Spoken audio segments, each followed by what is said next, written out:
बोली बोलेली जेठनिया पिया लाई देता झूलनिया।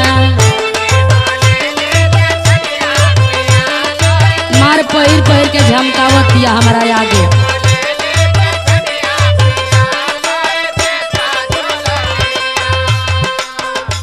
अरे बोले दा इसमें तनी कड़की बा, सुना हमार बात।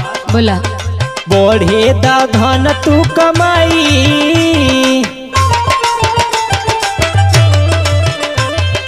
बढ़े दा धन तू कमाई, देव तो है झुलनी गढ़ाई।